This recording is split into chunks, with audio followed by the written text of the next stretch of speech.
मित्रों नमस्कार। आज आपको ज्योतिष के माध्यम से मैं एक बहुत ही उपयोगी जानकारी आपको प्रदान करूंगा। मित्रों, जैसे एक आम जन व्यक्ति जिनको अपनी राशियों के बारे में पता है लेकिन अपने ग्रहों के बारे में नहीं पता कि उनको कौन सा ग्रह परेशान कर रहा है या कौन सा ग्रह उनका अच्छा है या कौन से ग्रह की उन पर दशा चल रही है, तो हमेशा उनके लिए कन्फ्यूजन का विषय रहा है कि वो क्या उपाय करें, कैसे करें, किसको दिखाएं, किसको ना दिखाएं। तो आज का ये जो मेरा वीडियो है ये केवल उन लोगों के लिए है जिनको ज्योतिष के बारे में कोई बहुत ज़्यादा जानकारी नहीं है और उनको ये भी नहीं पता या उनको अपनी बर्थ डिटेल्स नहीं पता है, उनकी जन्म पत्री उनके पास अवेलेबल नहीं है और वो ये भी चाहते हैं कि उनकी जो परेशानी है या प्रॉब्लम्स हैं या एक आम जीवन जो है उसमें वो ऐसा क्या करें कि जिससे कि उनकी परेशानियां या उन्हें ग्रहों से मुक्ति मिले।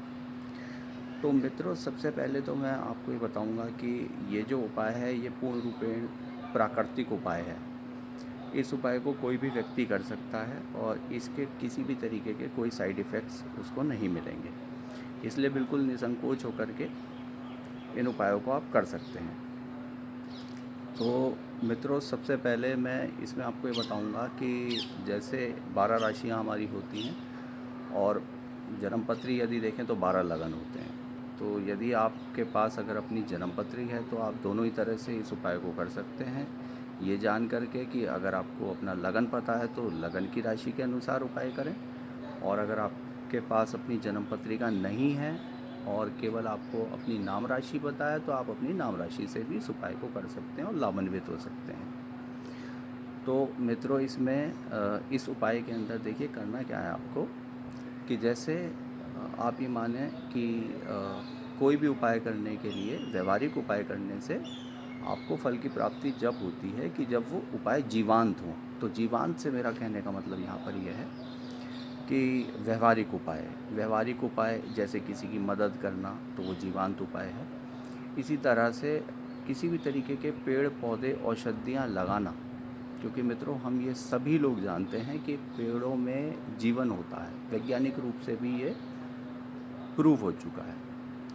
तो मेष राशि वाले यदि समय समय पर ऐसा समय मान लीजिए कि जैसे अब सावन आएगा कि जहाँ उनको पता है कि उनकी पौध जो है वो आराम से लग जाएगी और आगे भी बढ़ जाएगी, तो मेष राशि वाले या जिन लोगों के पास अपनी जन्मपत्री है तो वो लोग, अगर उनका मेष लगन है तो वो लोग आंवले का ये पेड़ यदि लगाएं तो आंवले का पेड़ जैसे जैसे बड़ा होगा उनकी समस्याएं वैसे वैसे दूर होना शुरू हो जाएंगी। और इसमें एक चीज़ और ये भी ध्यान रखें पेड़ लगाते समय कि वो पौध जो लगाएं वो कम से कम एक ना लगाएं, वो 2 या 3 या 4 लगाएं, जिससे कि कई बार ऐसा होता है कि मान लीजिए एक पौध उनकी नहीं चल पाई तो दूसरी तो चल जाएगी ना कम से कम, तो उससे उनको फ़ायदा मिलेगा।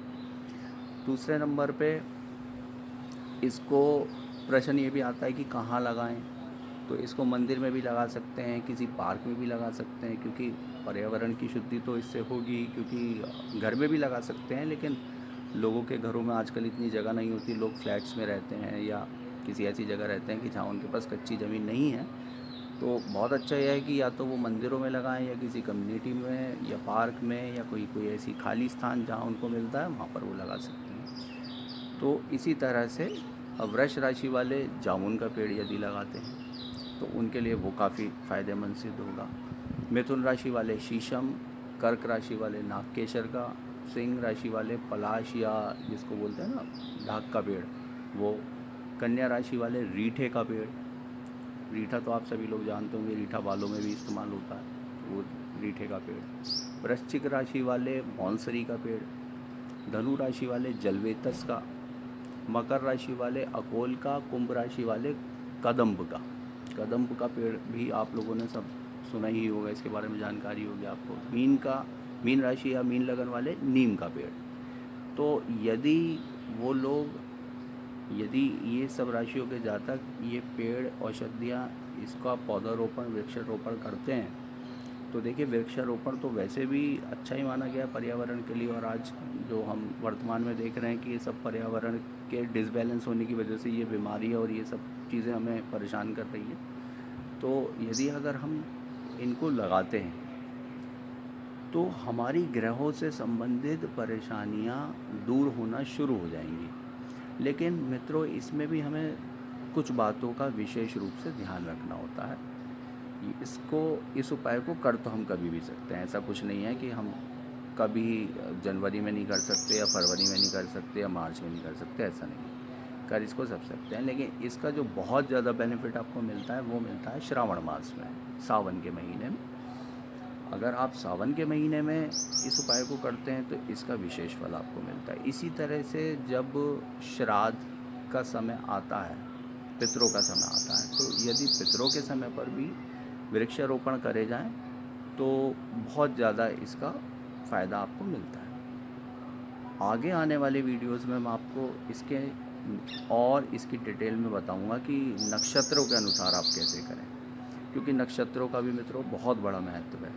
क्योंकि एक ग्रह के अंदर एक घर के अंदर 2.25 नक्षत्र जो हैं वो विचरण करते हैं। तो अगर इसको और डीपली हम समझेंगे तो हम फिर इसको नक्षत्रों पे भी जाएंगे। नक्षत्रों के बारे में बताऊंगा कि अगर आपकी मान लीजिए मकर राशि है और श्रवण नक्षत्र है तो फिर आपको किस तरह से करना है।